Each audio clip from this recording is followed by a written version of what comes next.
ভক্তবৃন্দের চরণে আমার কোটি কোটি দণ্ডবৎ প্রণিপাত। শ্রীমন মহাপ্রভু সন্ন্যাস গ্রহণ করে পুরীধামে গমন করেছেন। সেখান থেকে চলে গেলেন বৈশাখ মাসের দক্ষিণে। 2 বৎসর দক্ষিণ দেশ কাটিয়ে ঠিক জ্যৈষ্ঠ মাসে জ্যৈষ্ঠ পূর্ণিমার আগে স্নানযাত্রার পূর্বে মহাপ্রভু দক্ষিণ দেশে গেলেন। গৌড় দেশের যত বৈষ্ণব মহাপ্রভুর আগমন সংবাদ পেয়ে কালা কৃষ্ণদাস আকাইহাটে এসে সংবাদ দিলেন মহাপ্রভু দক্ষিণ দেশ থেকে এসেছেন। তখন সমস্ত গৌড়ের ভক্তগণ সমবেত হল কোথায়? অদ্বৈত আচার্যের গৃহে। অদ্বৈত আচার্যের নেতৃত্বে এবং শিবানন্দ সেনের আর্থিক সহায়তায় সমস্ত গৌড় দেশের গৌড় ভক্তগণ উপস্থিত হলেন নীলাচলে পুরীধামে। মহাপ্রভু সমস্ত ভক্তগণকে পরমাদরে বরণ করে জগন্নাথ দর্শন করতেন। তো কেমন করে জগন্নাথ দর্শন করতেন? যখন দর্শন করতেন তখন কেমন মনে হতো? দেখতেন জগন্নাথের পাশে বলরাম রয়েছে, সুভদ্রা রয়েছে।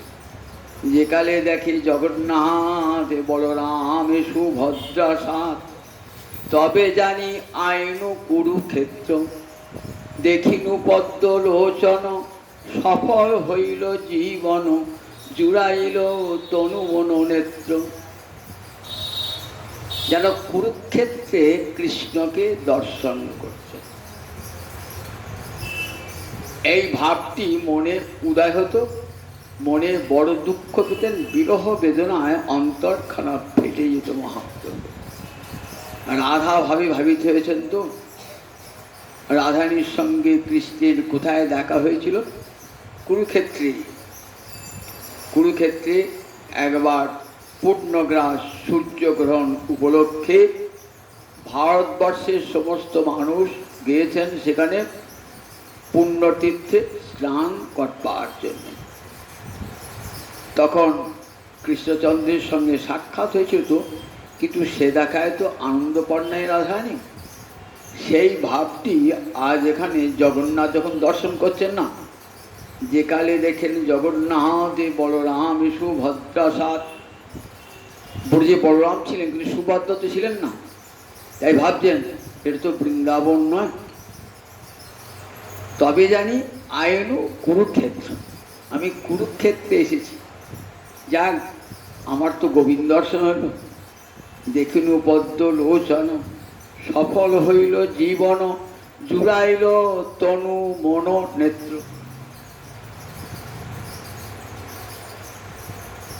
আবার কখন কখন কি দেখছেন? বলরাম সুভদ্রার দিকে তাকাতেন না। যখন বলরাম সুভদ্রার দিকে তাকাতেন তখন নয়ন জলে দুনয়নে যেন বর্ষার জলধারা। গরুর স্তম্ভের তলে আছে এক নিম্ন খালে, সে খালে ভরিল অশ্রু জলে। জগন্নাথ মন্দিরের সামনে একটি গরুর স্তম্ভ, সেখানে বাম হাতটি রেখে একবারে অনিমেষ নয়নে জগন্নাথের পানে চেয়ে থাকে। জগন্নাথের পানে আর টস টস টস টস করে চল্লিশ জল ভারত। গরুর স্তম্ভের তলে আছে এক নিম্ন খালে, সে খালে ভরিল অশ্রু জলে। গরুর স্তম্ভে একটি গর্ত, সেখানে মহাপ্রভুর নয়ন জলে সে খাল ভর্তি হয়ে যেত। আর যখন দেখতেন শুধু জগন্নাথকে দর্শন করছেন যেন বৃন্দাবনে, ভুজে সভ্যে বেনুং শিরসি শিখি পুচ্ছং, কোটি তটে দুকুলং নেত্রান্তে সহচর কটাক্ষঞ্চ বিদধতি, সদা শ্রীমদে বৃন্দাবন বসতি লীলা পরিচয়, জগন্নাথ স্বামী নয়ন পথগামী ভব তুমি, জগন্নাথ স্বামী নয়ন পথগামী ভব তুমি। জগন্নাথ স্বামী নয়ন পথগামী ভব তুমি। জগন্নাথ, সেই রূপে আমার নয়ন সমক্ষে তুমি আমার দৃষ্টি গোচর হও। ভুজে শব্যে তোমার বাম হাতে বেনু, ভুজে শব্যে বেনু, শিরসি শিখি পুচ্ছং, মাথায় তোমার ময়ূরের পাখা, কোটি তটে দুকুলং পিতবসন, নেত্রান্তে সহচর কটাক্ষঞ্চ বিদ্যতে, নয়নখানি বাঁকা বাঁকিয়ে তাকিয়াছ। সহচর সদা বৃন্দাবন বসতি লীলা পরিচয়, তুমি একমাত্র বৃন্দাবনী ঠাকুর, শ্যামে সুন্দর শিখি পিচ্ছ গুঞ্জা বিভূষণ, গোপবেশ ত্রিভঙ্গিম মুরলী বদন। ইহা ছাড়ি কৃষ্ণ যদি হয় অন্যাকার, গোপিকার ভাবে না যায় নিকট তার। একবার তেমনি করে দাঁড়াও, মোহন মুরলী হাতে ত্রিভঙ্গ ভঙ্গিম হয়ে, একবার তেমনি করে দাঁড়াও, আমি নয়নে ভরে তোমায় দেখি জগন্নাথ, একবার তেমনি করে দাঁড়াও। ব্রজের কদম্ব তলে যমুনার তীরে যেমন করে দাঁড়াতে, মোহন মুরলী হাতে ত্রিভঙ্গ ভঙ্গিম হয়ে, রাধা রানীর মনোহরণের রূপে লয়ে, একবার তেমনি করে দাঁড়াও হে, তোমায় নয়নে ভরে তোমায় দেখি, একবার তেমনি করে দাঁড়াও প্রভু। জগন্নাথ স্বামী নয়ন পথগামী ভব তুমি। এই বলে মহাপ্রভু টসটস চোখের জলে খাচ্ছে, চোখের জলে। এই জগন্নাথ ধাম কলিকালের মহাতীর্থ ধাম, ঋগ্বেদে এই ধামের উল্লেখ আছে। শ্রীমদ্ ভাগবতে দ্বাদশ স্কন্ধে আমরা দেখতে পাই মার্কণ্ডেয় ঋষির তপস্যা। হিমালয়ের পাদদেশে পুষ্পভদ্রা নদী, সেই নদীর তীরে বসে মার্কণ্ড ঋষি তপস্যা করছেন, দীর্ঘকাল ধরে তপস্যা করছেন। তপস্যায় তুষ্ট হয়ে ভগবান শ্রীহরি দেখা দিলেন, বলেন কি চাও মার্কণ্ডেয়?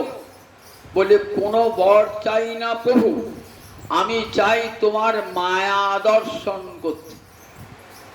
দেখুন, মায়া জালে আমরা সবাই বদ্ধ। মায়া কি বস্তু দেখছি আমরা, যে মায়া কভু স্বর্গে উঠায়, কভু নরকে ডুবায়, দণ্ড জনে রাজা যেন নদীতে চুবায়। মায়ার জগতে পড়ে কত হাবুডুব খাচ্ছি আমরা, দেখছি তো। বা যে কেউ মায়া দেখতে চায়, ভগবান কাছে বলছে আমার মায়া বন্ধন থেকে মুক্তি দাও। কিন্তু মার্কণ্ডের ইচ্ছিল ভগবানের মায়া দর্শন করতে। বাবা ছেলেকে বলছে দেখে এ কাজ করিস না, করলে তোর বিপদ হবে। ছেলে বলছে না বাবা এ কাজই করবো। তখন ভগবানকে বলে ঠিক আছে, আমার মায়া দেখবি দেখ। মার্কণ্ডেয় ঋষি 7 কল্প জীবিত ছিলেন, পরে মৃত্যুঞ্জয় হয়েছিল, অমর হয়েছিল। 7 কল্প মানে ব্রহ্মার একটা দিনকে বলে 1 কল্প। ব্রহ্মার একটা দিন হলো 1 কল্প। সত্য, ত্রেতা, দাপর, কলি এরকম করে একটা চতুর্যুগ। 71 চতুর্যুগে 1 মন্বন্তর, 14 মন্বন্তরে ব্রহ্মার 1 দিন। তারপর রাত্রি এসে যায়, রাত্রি এলি প্রলয় হয়ে যায়, তাহলে ব্রহ্মার 1 দিনের পর প্রলয় হয়। তাই এমনি করে ব্রহ্মার 7 দিন অর্থাৎ 7 কল্প জীবিত ছিলেন। ভয়ঙ্কর এবার প্রলয়কাল এসেছে। প্রলয়কাল, ব্রহ্মার ঘুম এসেছে, এটা ইচ্ছাকৃত। তখন পড়ে আসবার সময় না, কিন্তু মায়া দর্শন করতে এসে তো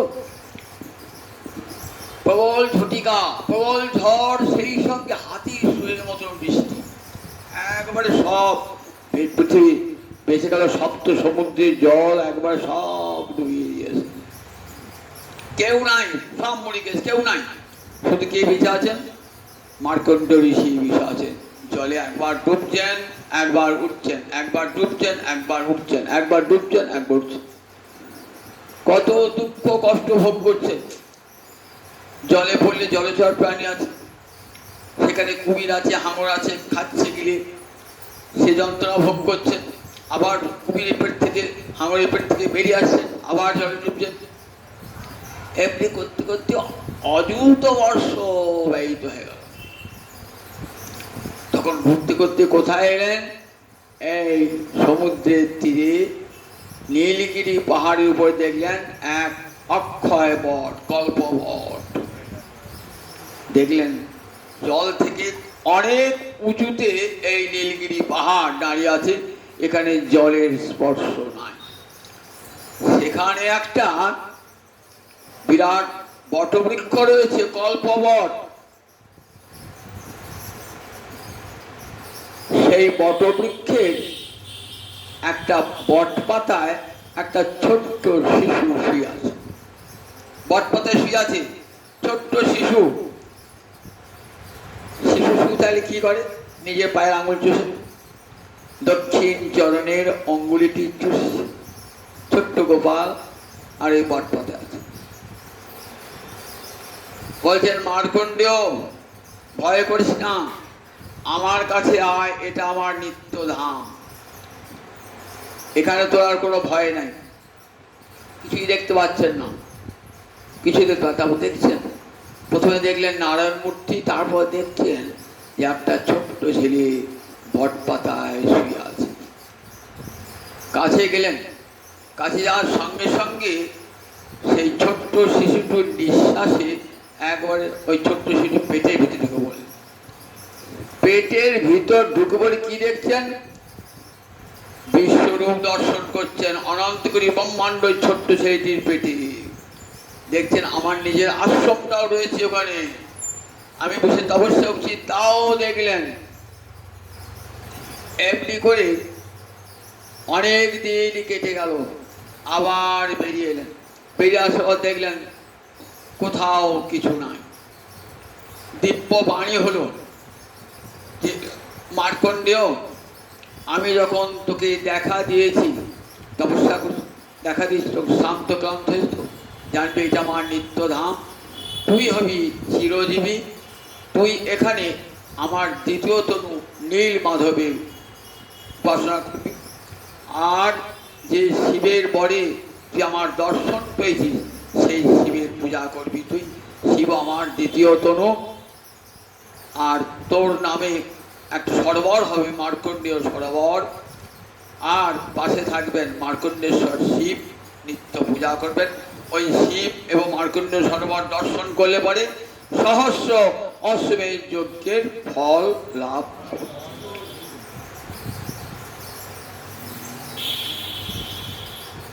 এই পুরীধাম, একে বলে শঙ্খ তীর্থ, পুরুষোত্তম তীর্থ, শঙ্খের আকৃতি, তাই শঙ্খ তীর্থ বলা হয় পুরীধামকে। এই পুরীধামে ভগবান নিত্য ভোজন করেন। বলে বদ্রিকাশ্রমে ভগবান স্নান করেন, পুরীতে ভোজন করেন, আর দ্বারকায় গিয়ে পোশাক পরিবর্তন করেন, আর রামেশ্বর সেতুবন্ধে গিয়ে শয়ন করেন। এই চারটে ধামে ভগবান চার রকম বিরাজ করেন, চারটে ধামে। কোথায় স্নান করেন? বদ্রিকাশ্রমে স্নান করেন। ভোজনটা, স্নানের পর ভোজনটা কোথায় হবে? ভোজনটা হবে কোথায়? পুরীতে। পোশাক পরিচ্ছদ পরবেন কোথায়? না দ্বারকা ধামে। আর শয়ন করবেন কোথায়? রামেশ্বর ধামে। পুরীতে ভগবানের নিত্য ভোজন হয়।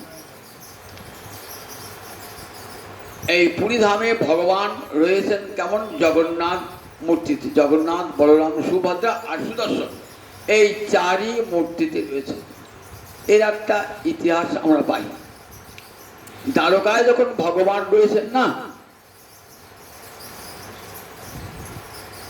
তখন দ্বারকায় 16,108 মহিষী গোবিন্দকে সেবা করছে। কিন্তু 16,108 মহিষী রূপে গুণে কেউ কম নয়, কিন্তু তাদের এত সেবা ভালোবাসাতেও গোবিন্দের মন তৃপ্তি লাভ করছে না। সত্যভামাকে ডাকতে গিয়ে বলে, রাধারানী শয্যা করেছো? রাধারানী আমার ভোজনের ব্যবস্থা করো। সত্যভামা বলে, রাধারানী আমাকে, আমার নাম তো সত্যভামা, রাধারানীকে? আবার রুক্মিণী হয়তো চরণতলে রয়েছেন, রাধারানী তুমি রয়েছো? রুক্মিণী, আমি রাধারানীর নাম রুক্মিণী। মনে মনে সবাই ভাবছেন, হ্যাঁ কেবল রাধার নাম, আমরা কি রূপে কোনো কম নাকি কিছু? আচ্ছা ওই রাধারানীটা কে? বর্জির একটা গোয়ালিনী, তার কি রূপ গুণ আমার চেয়ে বেশি নাকি? কেন রাধে রাধে করে কেন? রাধারানীর কথা আমরা কেউ জানি না। কে জানে? মা রোহিণী বর্জে ছিলেন, তিনি রাধারানীর কথা জানেন। রোহিণীর কাছে শুনবো রাধারানীর কথা। মা বলো না রাধারানীর কথা। বলেন, দেখ ছেলের প্রেমের কথা মা বলতে পারে, আমি বলতে পারবো। আবার সেখানে সাক্ষাৎ কৃষ্ণ বলরাম রয়েছে, আমি কাপড়কে বলে বল। তা বলে, মা তুমি বলো না কৃষ্ণ বলরাম আসবে না। কি করে জানলে আসবে না? তার কথা যেখানে তার কথা সেখানে দিয়ে ছুটে আসে না। বলেন, মা এই সুভদ্রা দাঁড়িয়ে থাকবে প্রভু, সুভদ্রা দাঁড়িয়ে পড়ে থাকবে, যে আসবে তুমি কথা বন্ধ করে দেবে। ঠিক আছে, বিশাল 16,108 মহিষী বুঝেছে, তাহলে ঘরটা কত বড় বুঝুন একবার। 16,108 মহিষী বুঝেছে, আর মা রোহিণী সেখানে বক্তার আসনে বসে আছে। সব শৈশব কালতে গোবিন্দের লীলা বর্ণনা করতে করতে এই রাসের বর্ণনা হচ্ছে না, আর ভগবান থাকতে পারেন। কৃষ্ণ বলরাম কোথায় রয়েছেন? দ্বারকার রাজসভার নাম কি? সুধর্মা রাজসভা, সুধর্মা রাজসভা। সেই রাজসভায় রয়েছেন কৃষ্ণ বলরাম। উগ্রসেন রাজা, উদ্ধব মন্ত্রী, কৃষ্ণ বলরাম সাহায্য করেন রাজকার্যে। যখন তার কথা হচ্ছে, কৃষ্ণ কি বলেছেন? মদভক্তা যত্র গায়ন্তী তত্র তিষ্ঠামি নারদ। আমার ভক্ত যেখানে আমার গুণগান করে আমি সেখানে যাই। তার কথা হলে তিনি ছুটে আসবেন, ছুটে আসছেন বলরাম আর কৃষ্ণ। আর সুভদ্রা কথা দিয়েছিলেন যে আমি এলে, কৃষ্ণ বলরাম এলে তোমাদেরকে মাকে তোমাকে জানিয়ে দেবো। কিন্তু কৃষ্ণ কথা শুনতে শুনতে, রাধারানীর কথা শুনতে শুনতে সুভদ্রা তন্ময়ী হয়ে গেছে একবারে, আর খেয়ালই না। এদিকে দুপাশে, এক পাশে বলরাম আর এক পাশে সুভদ্রা, কিন্তু হাত ধরে আছে এখানে যাতে ঢুকতে না পারে। এক পাশে কৃষ্ণ, এক পাশে বলরাম, মাঝখানে শুনতে শুনতে তিনজনের প্রেমেতে অঙ্গ লুপ্ত হয়ে যাচ্ছে। অত বড় কৃষ্ণ ছোট্ট বামন হয়ে গেলেন একবারে। রসস্থং বামনম দৃষ্টা পুনর্জন্ম ন বিদ্যতে। সেই আষাঢ় মাসটার নাম কি নাম? বামন মাস। বামন মাস অর্থাৎ বামন অর্থাৎ জগন্নাথের মাস, সেই মাসটির নাম বামন মাস। রথস্থং বামনম দৃষ্টা পুনর্জন্ম ন বিদ্যতে। রথে বামন রূপী জগন্নাথ ভগবানকে দর্শন করলে আর পুনর্জন্ম হয় না। একবার বামন মূর্তি হয়ে গেলেন, দুটি চরণ নাই, দুটি হাত আধখানা, চোখ দুটো বড় বড় গোলাকার, কান নাই, এমন মূর্তি কৃষ্ণ বলরাম সুভদ্রার হয়ে গেল। আর সুদর্শন চক্রটা একবারে গলে গেল, সোজা হয়ে গেল, দণ্ডের মতো হয়ে গেল সুদর্শন চক্র। এমন সময় নারদ সেদিকে মা রোহিণীও খেয়াল নাই বলে চলেছেন। এমন সময় দেবর্ষী নারদ এসেছেন। নারদ তো ভগবানের অনেক মূর্তি দর্শন করেছেন ভগবানের, এবং নারদ জানেন ভগবান কখনো মৎস্য, কুর্ম, বরাহ, নৃসিংহ কত রূপ ধারণ করেছেন, কিন্তু এমন বামন মূর্তি ভগবানের, বামন অবতারও দেখেছেন। কিন্তু বামন অবতার হাত পা সব, চোখ কান সব ছিল, কিন্তু এই বামনের চোখ দুটো আছে বটে, গোল গোল বড় বড় চোখ, কান নাই, পা নাই, হাত দুটো আধখানা, এমন বামন মূর্তি এখানে নাই তো। নারদ সে বিরাজন্ত্রে হরিগুণ গান করছে। তখন সঙ্গে সঙ্গে সম্বিত ফিরে এসে কৃষ্ণ বলরাম সুভদ্রার বলছে, প্রভু আজ অপরূপ মূর্তি দর্শন করলাম। প্রভু তোমার এমন মূর্তি তো দর্শন করি নাই, সব রূপ দর্শন করেছি। প্রভু আমাকে কৃপা করবার জন্যে এই মর্ত ধামে তোমার ওই রূপ প্রতিষ্ঠিত হোক বলে আমি আগেই ইন্দ্রদুম্ন রাজাকে কথা দিয়েছি, আমি তোমার সেব্য বিগ্রহ রূপে এই শঙ্খতীর্থে, সাগরের তীরে, নীলাচল পাহাড়ে, পুরুষোত্তম ধামে এই মূর্তিতে আবির্ভূত হব। চারি মূর্তিতে কৃষ্ণ, বলরাম, সুভদ্রা, সুদর্শন, এই চারি মূর্তিতে আবির্ভূত হব বলে সত্যযুগী আমি ইন্দ্রদুম্ন রাজাকে কথা দিয়েছি। ইন্দ্রদুম্ন রাজা কোথাকার রাজা ছিলেন? মালব দেশের রাজা ছিলেন, পরম হরিভক্ত রাজা। স্বপ্নে নীলমাধবকে দর্শন করেছেন, কিন্তু কোথায় সে নীলমাধব আছেন জানেন না তো। নীলমাধব মূর্তি দর্শন করে পাগল হয়ে গেছেন। যতক্ষণ নীলমাধবকে দর্শন না করছেন ততক্ষণ রাজার তৃপ্তি আসে না। যত যত তীর্থবাড়ি মানুষ জিজ্ঞাসা করেন, তোমরা নীলমাধব দেখেছো, নীলমাধব দেখেছো, নীলমাধব দেখেছো, কেউ তো আর বলতে পারে না। শেষকালে জটা জুটোধারী এক তীর্থ যাত্রী এসে বলছেন, আমি পেয়েছি সন্ধান। কোথায়? মহাসাগরের তীরে নীলাচলে, নীলগিরি পাহাড়ের উপরে এসে নীলমাধব আছেন, সবর বিশ্বাবসু তার সেবা করেন। রাজা, আপনি যদি তাকে জানতে চান তাহলে আগে আপনার কোনো প্রতিনিধি পাঠান। এই বলি সে অদৃশ্য হয়ে গেল। তখন রাজার যে প্রধান পুরোহিত, সেই পুরোহিতের ভ্রাতা বিদ্যাপতিকে পাঠালেন, যাও বিদ্যাপতি, নীলমাধব মহাসাগরের তীরে কোথায় আছে। খুঁজতে খুঁজতে খুঁজতে খুঁজতে এলেন নীল সাগরের তীরে, নীলগিরি পাহাড়ের কাছে মহাসাগরের তীরে এসে চলেছেন তো পথ চলেছেন, শেষ আর হয় না। একটা অরণ্যে এমন আর রাস্তা খুঁজে পাচ্ছেন না, অরণ্যের মাঝে ওইখানে শুনেছেন নীলমাধব আছেন, কিন্তু সে তো আর যাওয়া যাচ্ছে না, দুর্গম পথ। দেখলেন পাশের একটা আশ্রম রয়েছে, শবরদের আশ্রম, শবর মানে ব্যাজ জাতীয়, শবরদের আশ্রম। সেখানে লণ্ঠন জ্বালিয়ে হরিগুণগান হচ্ছে।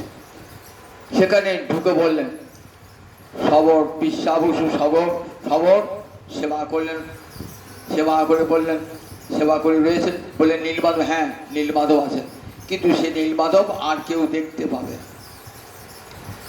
শবরের বাড়িতে থাকে অতিথি পরায়ণ, সেবা পরায়ণ তো রেখে দিয়েছেন নিজের বাড়িতে। সেই শবর একটি কন্যা আছে, তার নাম ললিতা। বিদ্যাপতি দেখতে সুন্দর, ললিতাও সুন্দরী। একই দিকে থাকতে থাকতে উভয়ের মধ্যে ভালোবাসা হয়ে যায় এবং ললিতাকে বিবাহ করে। তখন ললিতাকে বলেন, আচ্ছা তোমার পিতা প্রতিদিন অধিক রাত্রে কোথায় যায় আর ভোরবেলায় ফিরে আসে? তখন বললেন, বাবা নীলমাধবের পূজা করতে যান। নীলমাধবের? আমি তো নীলমাধবের দর্শন জন্য এসেছি, নীলমাধবের দর্শন পাবো না।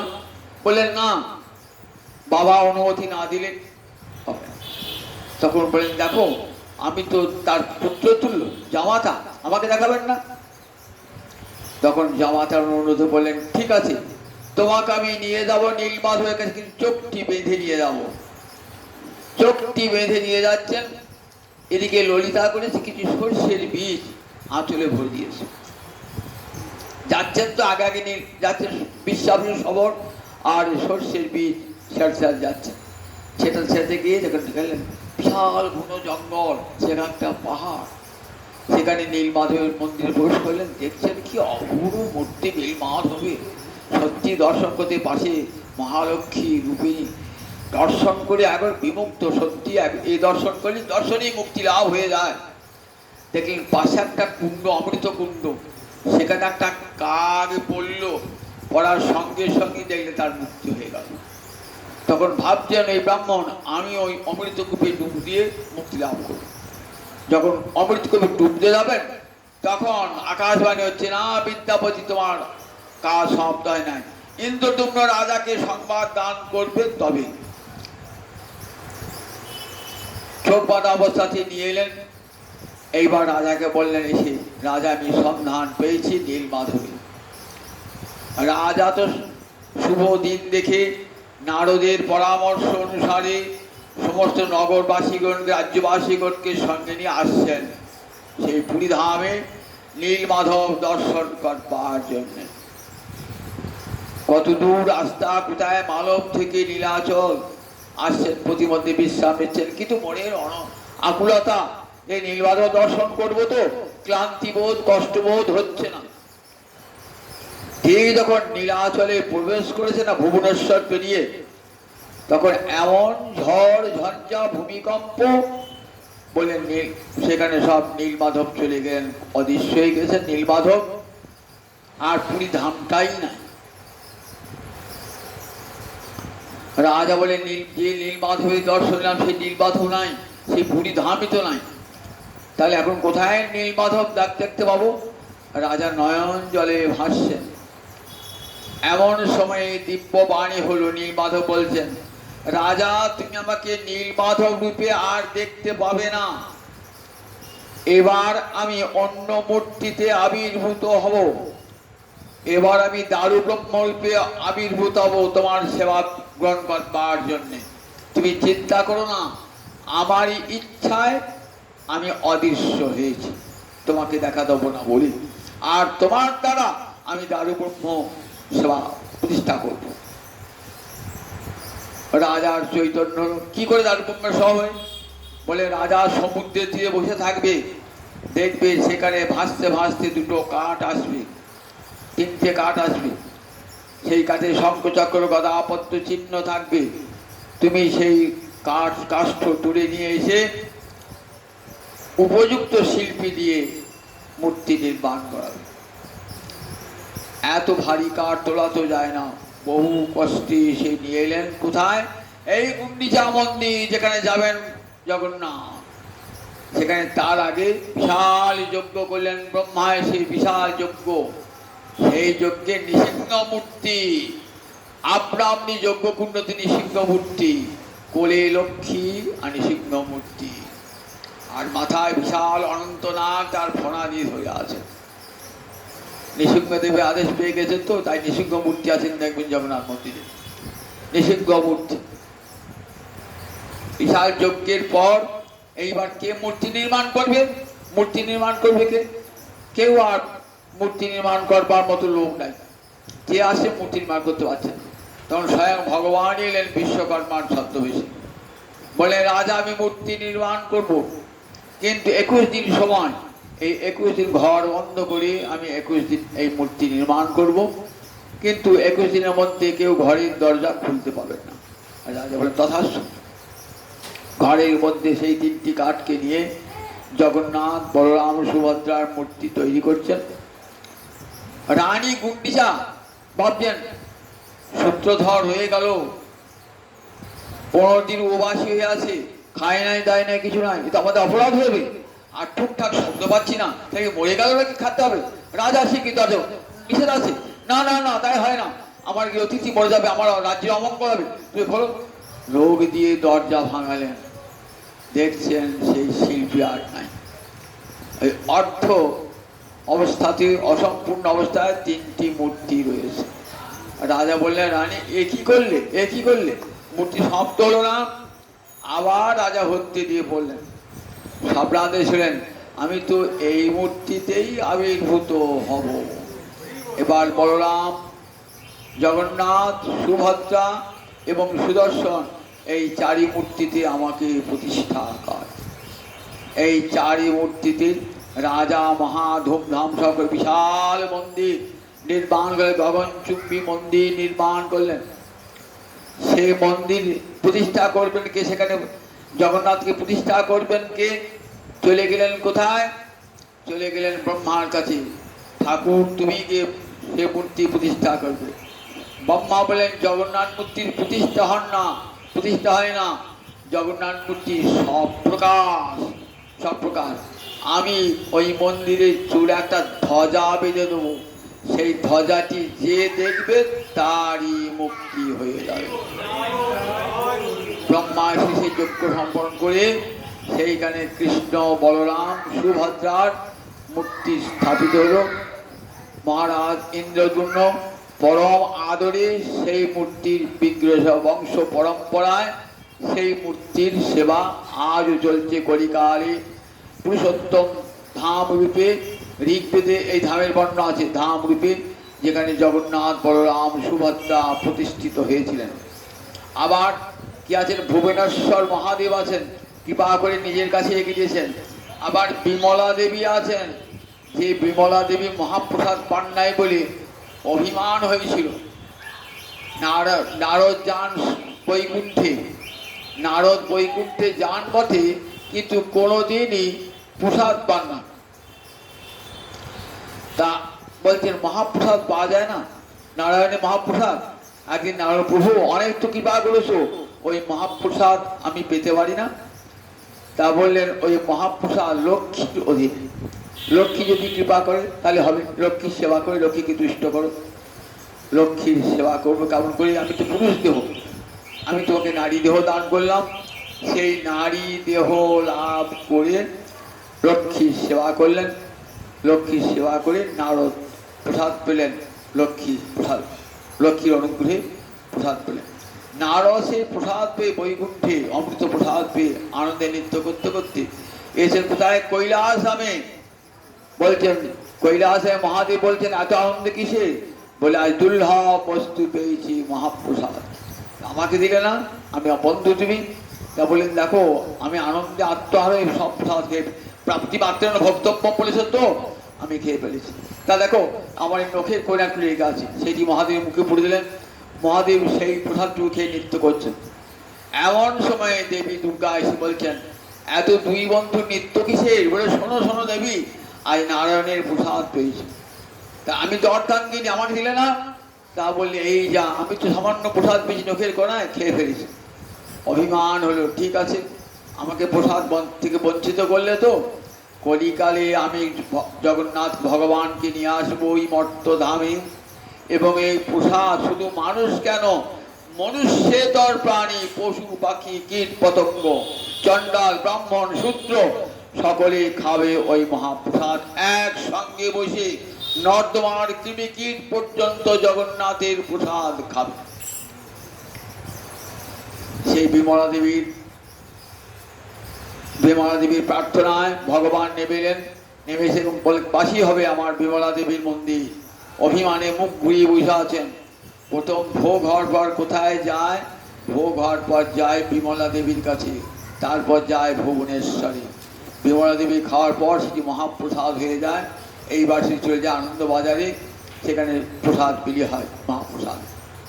তা মহাপ্রসাদের মহামহিমা জগৎকে দেখাবার জন্যে বিমলা দেবীর বাঞ্ছা পূর্ণ করবার জন্যে, মহারাজ ইন্দ্রদুম্নের বাঞ্ছা পূর্ণ করবার জন্যে কলিকালে মহাতীর্থ নীলাচল ধামে জগন্নাথ দেব এসেছেন। সেই জগন্নাথ স্বামী নয়ন পথগামী ভবতুমে, সেই জগন্নাথের চরণে কোটি কোটি প্রণাম জানি।